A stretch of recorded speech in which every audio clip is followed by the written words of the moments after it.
Désolé pour l'image que vous venez de voir. Je suis en train de remettre, de réajuster donc mon oreillette. Alors justement, l'info, on va essayer de partir doucement parce qu'il y a eu quand même pas mal de choses aujourd'hui. On va d'abord présenter notre invité pour notre info du jour tout à l'heure.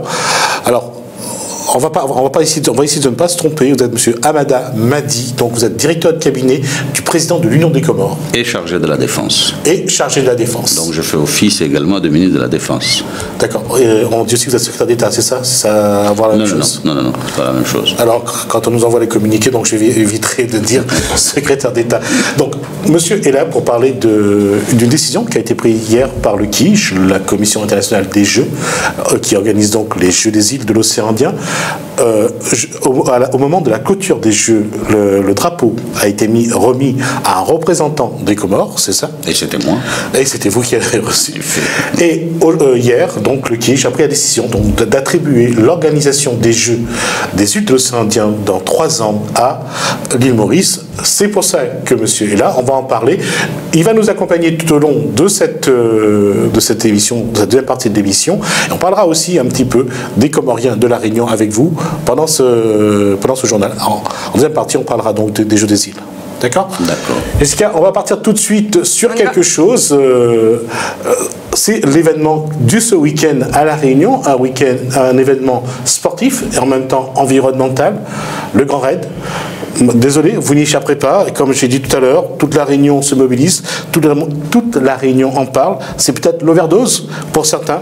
Tant pis. Allons du côté de Saint-Pierre pour prendre la température. Si nous pouvons avoir en direct donc Roland Chan.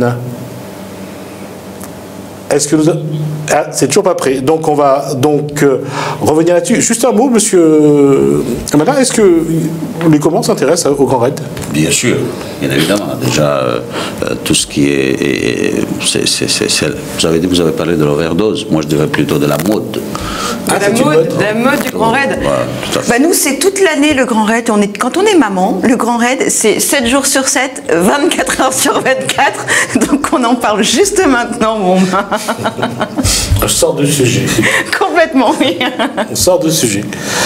Je reviens sur une question. Aujourd'hui, la communauté comorienne de La Réunion, comment elle vit un petit peu cet événement-là? Est-ce que vous voyez des Comoriens qui viennent du Comore participer à ça ou pas?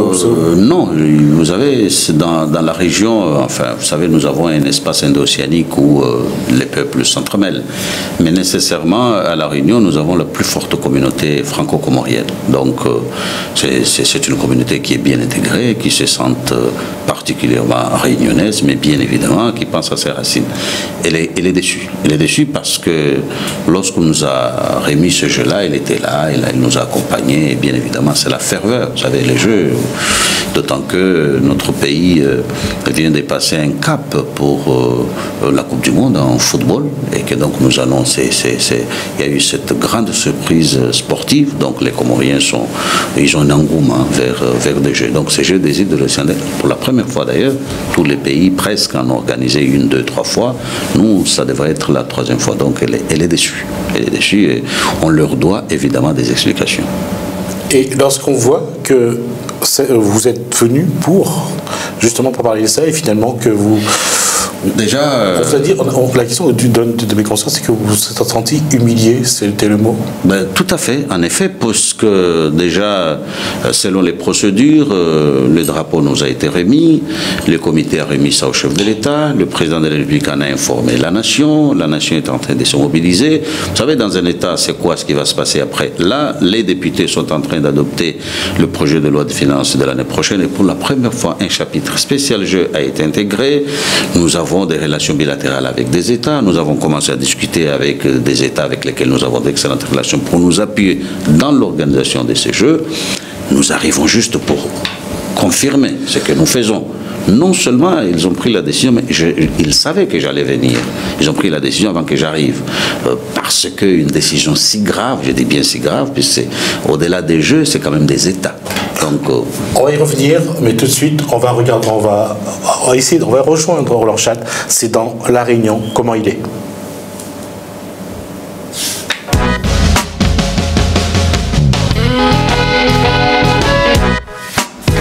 Roland Chan, est-ce que vous êtes en direct?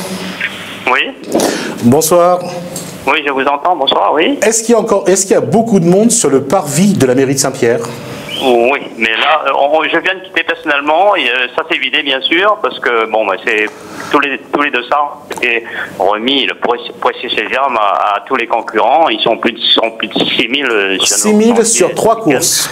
Donc, c'est depuis ce matin, ça a commencé, ça vient de se terminer en fait, sur la place de la mairie de Saint-Pierre. Alors, le premier mot, c'est à quelle heure le départ demain? Demain, alors le grand départ, je peux m'exprimer ainsi, parce que c'est le départ du Grand Raid à partir de la Ravine Blanche, c'est à 22h. Mais il faut savoir que au niveau de la circulation, tout est bouclé sur le boulevard Ibn-Delil, sur le pont de mer, en fait, tout est bouclé, la circulation sera interdite, dans la mesure où la ville de Saint-Pierre a voulu faire les choses comme il se doit, c'est-à-dire plein d'animations, des artistes, des musiciens, des crachats de feu, tout le long de la rue de Lille, jusqu'à la Ravine Blanche, pardon. Et en même temps, les restaurateurs vont préparer des plats spécial Grand Raid. Voilà un petit peu. Donc Saint-Pierre vit, et je reprends les termes des intervenants de la conférence de presse de ce matin, la plus grande manifestation sportive de la Réunion, c'est le Grand Raid. Voilà, tout simplement. Avec plus de 6 000 participants cette année. Demandez donc à la régie de nous envoyer les images du Grand Raid, enfin les photos qu'on a eues ce matin de Roland Chan. Alors ma question, Roland Chan, c'est de manière pratique, est-ce qu'il va y avoir beaucoup d'embouteillages dans Saint-Pierre et autour de Saint-Pierre ce week-end? Voilà, je crois que ce n'est pas la première fois que le Grand Raid parle de Saint-Pierre. Donc les gens ont pris l'habitude de savoir plus ou moins comment bien circuler, entre guillemets, à Saint-Pierre lors de ce grand départ, puisque les rues parallèles ne sont pas bloquées.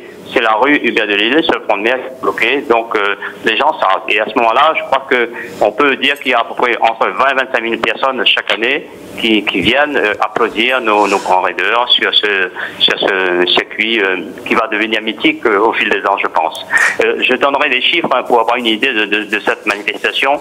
Sur la diagonale des Fous, le Grand Raid, on a 2633 inscrits, le Trail de Bourbon 1576 et la Mascareigne 1806 inscrits. Ça fait beaucoup de monde et de nombreux pays, etc. Voilà.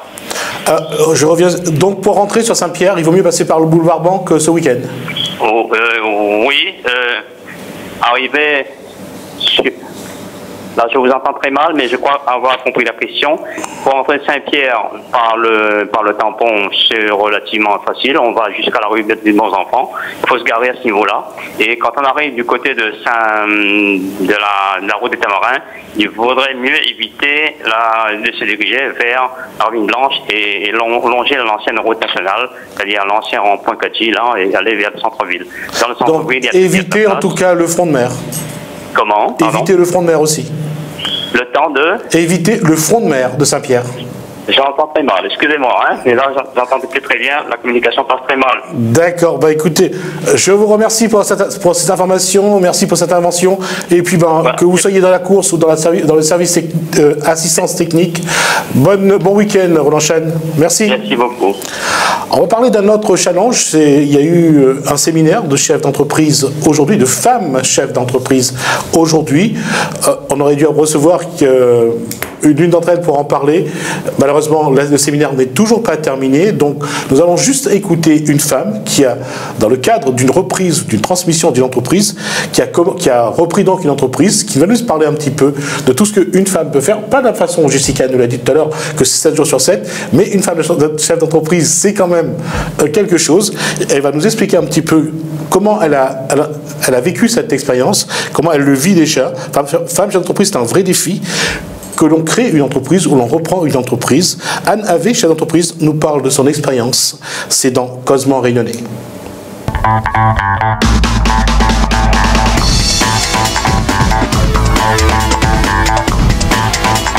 Passer du statut de salarié à celui de chef d'entreprise, qu'est-ce qui évolue, qu'est-ce qui change? Qu'est-ce qui change? Les responsabilités, c'est-à-dire que quand on est salarié, on rentre chez soi le soir, je pense qu'on n'a plus grand-chose à penser, on revient le lendemain matin, on reprend sa journée, tandis qu'un chef d'entreprise, 24 heures sur 24, ça travaille, c'est des responsabilités, il faut savoir anticiper, il faut savoir répondre à toute heure à la demande des clients. Comme on est dans la partie sécurité incendie, nous avons des astreintes. Donc en cas d'incendie, nous devons intervenir. En cas de cyclone, nous avons aussi des dégâts en toiture, donc nous devons aussi intervenir. Donc je pense qu'il n'y a pas de repos pour le chef d'entreprise. Je pense que pour la reprise d'une entreprise, il faut d'abord avoir beaucoup de volonté. Il faut, je pense, avoir un caractère assez fort, être sûr de soi. Les décisions, quand il faut les prendre, il faut savoir les prendre et ne pas attendre. Il faut s'imposer une certaine rigueur, parce qu'un chef d'entreprise n'a personne derrière pour lui dire tu commences à telle heure, tu finis à telle heure. Donc je pense qu'il faut savoir gérer son temps et surtout avoir l'appui de l'entourage, parce que c'est tellement un investissement personnel qu'il faut absolument l'appui de l'entourage. Sinon c'est pas possible et c'est très compliqué, surtout quand on est maman, quand on a des enfants, surtout pour une femme. Donc ça, je pense que c'est indispensable. Maintenant, je pense qu'il faut être sûr de son produit, c'est-à-dire qu'il faut croire en ce qu'on fait, en ce qu'on investit. Et là, je pense que ça peut que marcher.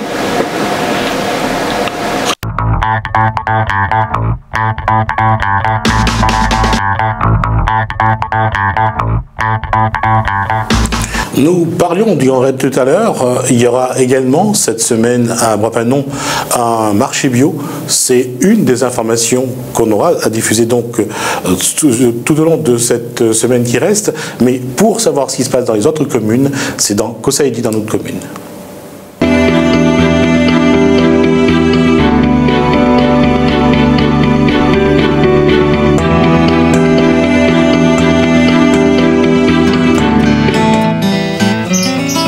Saint-Benoît, la médiathèque Antoine-Louis Roussin propose un atelier maquillage de 15h30 à 16h et la lecture de contes par Jocelyne Kipréos de 17h à 18h le vendredi 30 octobre. Saint-Pierre, la municipalité et le collectif d'associations de Grand-Bois organisent Fanal Chemin Grand-Bois le 24 et 25 octobre sur le terrain Paddock. Au programme, ateliers culturels, dégustation de plats créoles, concerts. Saint-Pierre, un défilé de danseurs en tenue traditionnelle accompagnés de leurs musiciens aura lieu le 25 octobre à partir de 19h à l'école Raymond Mondon. Trois-Bassins, dans le cadre de la Semaine créole, la municipalité organise du 25 au 31 octobre une programmation variée autour de la langue et la culture créole. Saint-Paul, à la Maison Cerveau, 81 rue Chaussée-Royale, angle de la rue Poivre, a lieu l'exposition Saint-Paul et Semaine créole jusqu'au 31 octobre. Sainte-Marie, la ville vous invite à une initiation au jeu d'échecs et Scrabble le 21 et 23 octobre de 14h à 17h à la médiathèque de Sainte-Marie. Saint-Louis, à l'occasion de la Semaine créole, ce samedi 24 octobre, la ville et l'association Nous Tout Ensemble mettent à l'honneur Gâteau Longtemps, musique et danse locale sur le terrain Bory de Gaulle-Léo à partir de 10h. Plaine des Palmistes, la ville organise le concours Maison Fleurie et le marché aux fleurs du 30 octobre au 1er novembre de 9h à 18h.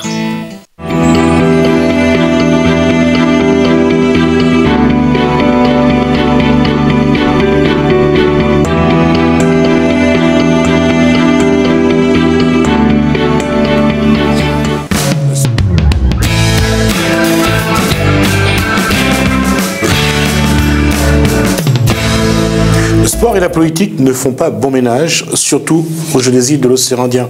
C'était vrai lors des Jeux qui ont eu lieu au mois d'août à La Réunion. C'est encore vrai depuis hier lorsque le KIJ a pris la décision d'attribuer l'organisation des prochains Jeux des îles à l'île Maurice. Cette fois encore, l'Union des Comores se sent lésée, voire humiliée. Rebonsoir, Amada Madi, vous êtes directeur donc du cabinet du président de l'Union des Comores. Et là, on revient à une chose. Aujourd'hui, quelle est votre réaction puisqu'on vous a enlevé l'organisation de ces Jeux? Déjà, une déception. Une déception parce que je voudrais rappeler, parce que les peuples de l'océan Indien doivent toujours se rappeler l'essentiel de ces Jeux.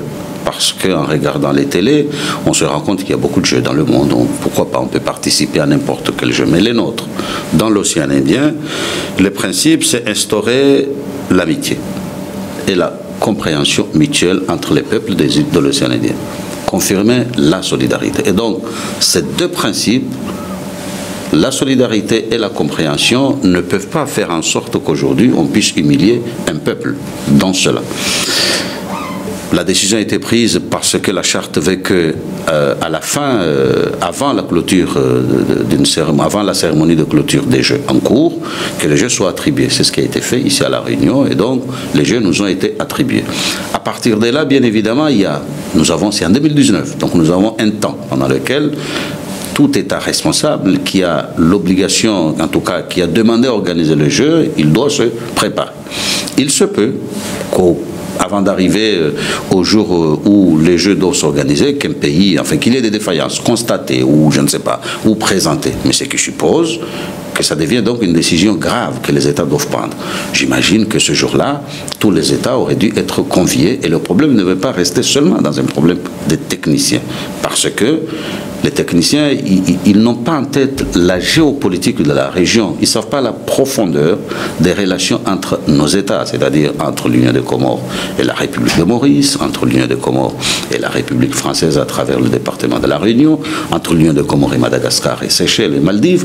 Ces techniciens peuvent ne pas savoir. Ce sont des relations tellement excellentes qu'imaginez aujourd'hui, en mettant à dos deux États comme les Comores et Maurice, c'est tout simplement fou. Voilà pourquoi j'ai dit, je me questionne. Quel aurait pu être l'objectif de ceux qui ont pris cette malheureuse décision? Vous avez eu le président de l'Union des Comores au téléphone? Tout à fait, bien évidemment. Qu'est-ce qu'il vous a dit? Je ne veux pas le dire, mais ce que je sais, c'est que tout simplement, lui, comme tous les peuples comoriens, comme tous les Comoriens d'ailleurs, surtout ceux qui vivent ici à La Réunion, c'est une déception énorme. Vous savez, jusqu'à maintenant, les gens n'y croient pas. Les gens se disent, mais c'est ça, l'océan Indien? C'est-à-dire, on peut... Permettez-moi de vous lire la page 7 du PV de la réunion du KIJ du 8 et 9 octobre 2012. C'est ce jour-là où on a pensé aux Comores. Le président a souligné l'importance pour la solidarité inter-îles et la coopération régionale de l'organisation des Jeux aux Comores et souhaite que tous les membres du KIJ apportent leur contribution. Voilà les Jeux des îles de l'océan Indien. Honnêtement, M. Amada, est-ce qu'aujourd'hui, les Comores ont les infrastructures nécessaires pour accueillir autant d'athlètes pour un jeu des îles de l'océan Indien aux Comores? Sachant qu'il y a Moïli, il y a la Grande Comore, il y a Anjouan. Est-ce que c'est possible aujourd'hui? Vous avez les moyens, vous avez parlé de la Chine, entre autres. Est-ce que vous avez les moyens de construire des infrastructures en 3 ans pour accueillir autant d'athlètes? Vous savez, c'est de cette façon-là, quand l'équipe se pose la question, c'est là où justement il rate. Vous savez, ce n'est pas qu'un État veut organiser des jeux en mentant. On n'aurait pas les moyens, on ne se serait pas proposé de les organiser. Nous sommes quand même un État responsable. Et puis le moment est venu à ce que les États membres de ces jeux-là se fassent confiance mutuellement, conformément à notre charte. Si le président de la République d'un État membre, si le gouvernement d'un État membre déclare qu'il est prêt à le faire, écoutez, mais il faut quand même en faire confiance. Et donc, je ne vais pas étaler toute notre coopération à travers le monde. Nous sommes, d'ailleurs, je crois que nous sommes uniques dans cette organisation. Nous sommes le seul pays membre des Nations Unies, comme tous les autres. Nous sommes membres de la francophonie, comme probablement tous les autres. Je ne sais pas pour Maldives. Nous sommes membres de l'Union africaine, donc à part la France. Nous sommes membres de la commission islamique, seuls nous les Comores. Nous sommes membres de la Ligue des États arabes, seuls les Comores. Nous avons quand même les moyens, dans notre coopération, de faire en sorte et d'honorer nos engagements. Vous savez, le problème, ce n'est même pas celui-là, c'est que on ne m'a pas posé la question. Et puis dans tous les cas, ils ont eu confiance à un moment donné, parce que le drapeau, vous l'avez eu. Tout donc à fait. Ça a été donné et retiré, donc la confiance, il y a un moment, ils l'ont eu. C'est ma dernière question, Monsieur Mada. Quelle va être l'action que va mener les Comores pour essayer de, ne serait-ce que de se faire expliquer cette décision? Vous savez, la première des choses déjà, il va falloir que les États membres le sachent. Parce que là, c'est au niveau du KIJ. Je ne peux pas imaginer qu'au niveau diplomatique, en tout cas au niveau des relations bilatérales, que l'État français, que l'État mauricien, que l'État malgache, que l'État séchellois et que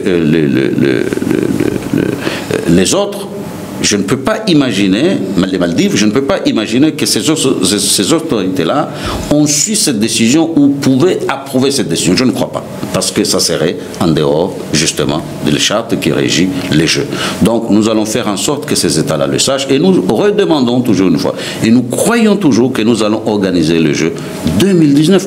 Mais, s'il vous plaît, c'est en 2019. Bon, quand même. Vous laissez le temps. Mais quand même, c'est pas possible, nous sommes quand même un État normal. C'est vraiment une humiliation. Mais c'est une humiliation, mais c'est même... Vous ressentez que le président aujourd'hui des Comores... Mais, vous savez, le président de la République a fait un message à la nation. Le jour où on lui a remis le drapeau. On aurait pu nous dire ce jour-là que non, vous ne pouvez pas les organiser, comme je vous dis. Et puis aujourd'hui, qu'on veut les retirer, on aurait dû faire un débat. Je vous ai dit, je suis dans l'avion. On a dit au CUJ qu'il y a un représentant du gouvernement qui arrive, il est dans l'avion.